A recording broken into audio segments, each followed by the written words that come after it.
মাত্র 12 লক্ষ টাকার জন্য সালমান শাহকে দুনিয়া থেকে সরিয়ে দিল। আফসোসের বিষয়, এই 12 লক্ষ টাকা দিয়েছিল তার শাশুড়ি, সেই সাথে জড়িত রয়েছিল তারই স্ত্রী, যাকে সালমান শাহ জীবনের চাইতে বেশি ভালোবাসত। আজ সালমান শাহ দুনিয়া থেকে চলে যাওয়ার পরে প্রায় 29টি বছর কেটে গিয়েছে। তবে সালমান শাহর বউ নতুন করে সংসার সাজিয়ে সেইখানে খুব আনন্দ ফুর্তি সহকারে জীবন যাপন করছে, যেন দেখলে মনেই হয় না কোনো একজন ব্যক্তি তাকে ভালোবেসে দুনিয়া ত্যাগ করেছে। সালমান শাহ ভালোবেসেই সামিরাকে বিয়ে করেছিলেন। সামিরার পরিবার এই বিষয়টি কোনোভাবে মেনে নিতে চায়নি, যার কারণে তাদের সংসারের মধ্যে ফাটল আসে। যেখানে সালমান শাহর একটি উজ্জ্বল ক্যারিয়ার ছিল, সেইখানে সালমান শাহ বারবার ডিপ্রেশনে থাকতো, কারণ ঘরের মধ্যে শান্তি নাই। যখনই ঘরে ঢুকতো তখনই তার বউর সাথে নানা বিষয় নিয়ে ঝগড়াঝাটি হতো। আর এই বিষয়টি তিনি কিছুটা ডনকেও জানায়। যেহেতু সবাই জেনে গিয়েছে সালমান শাহ ডিপ্রেশনে থাকে, সেহেতু তাকে দুনিয়া থেকে সরিয়ে দিলে এইটাই একটা পথ, মানুষকে বলতে পারবে সে ডিপ্রেশনে নিজের জীবন নিজেই দিয়ে দিয়েছে। আর এই পথকে অনুসরণ করে সালমান শাহর শাশুড়ি 12 লক্ষ টাকা দিয়েছে ডন, ফারুক, ডেভিড, সেই সাথে আরো অনেক কি। সেই 12 লক্ষ টাকা পেয়ে বন্ধুত্ব নিমিশেই শেষ হয়ে গেল। যেই সালমান শাহ ডনকে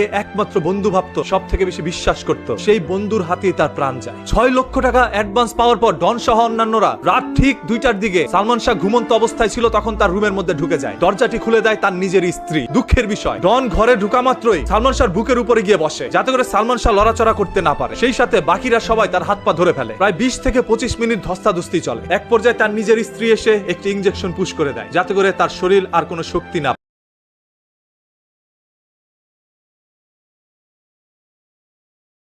অকেজো সালমান শাহ ঘুমিয়ে যায়। এর পরবর্তীতে নৃশংসভাবে তাকে দুনিয়া থেকে সরানো হয়, যেখানে তার শাশুড়ি, তার স্ত্রী, তার সব থেকে কাছের বন্ধু ডন, সেই ছাড়া অন্যান্যরা উপস্থিত ছিল। কোন শত্রু এখানে উপস্থিত ছিল না, যারা ছিল তারা সবাই তার বন্ধু। সকালে সূর্য উঠতে না উঠতে সংবাদ মাধ্যমকে জানানো হয় সালমান শাহ নিজের জীবন নিজেই দিয়ে দিয়েছে। এরকম একটি তথ্য পাওয়ার পরে পুরো বাংলাদেশের মানুষ কান্নায় ভেসে পড়ে। সালমান শাহর ভক্তরা বলতে শুরু করে সালমান শাহ কখনোই এই কাজ করতে পারে না, যার কারণে সালমান শাহকে নিয়ে কোর্টে একটি মামলাও হয়, যে মামলাটি রুজু করেন সালমান শাহর নিজের মা। সেই 29 বছর আগ থেকে তার মনে একটি ধারণা ছিল তার নিজের সন্তান এইভাবে জীবন দিতে পারে না, নিশ্চয়ই কেউ তাকে দুনিয়া থেকে সরিয়ে দিয়েছে। 29 বছর বাঙালি জানতো সালমান শাহ নিজের জীবনই নিজে দিয়ে দিয়েছে। তবে আজ আমরা সত্যটা জানতে পারলাম, কারণ সালমান শাহ নিজের মামাই সেই কেসটাকে আবার একটু নতুন করে ঘুরাচ্ছে। তবে ক্রমাগতই সালমান শাহর স্ত্রী বলছে তিনি নিজের জীবন নিজেই দিয়ে দিয়েছে, ডন বলছে নিজের জীবন নিজেই দিয়ে দিয়েছে, সবাই বলছে নিজের জীবন নিজেই দিয়ে দিয়েছে। এই কথাটা না বলে তারাও তো বলতে পারতো হ্যাঁ সালমান শাহকে হয়তো দুনিয়া থেকে কেউ না কেউ পরিকল্পিতভাবে সরিয়ে দিয়েছে, এটা বলে মামলাটা তারাও দিত। তবে তারা মামলার বিরুদ্ধে কেন যাচ্ছে, এটা তো পরিষ্কার পানিকে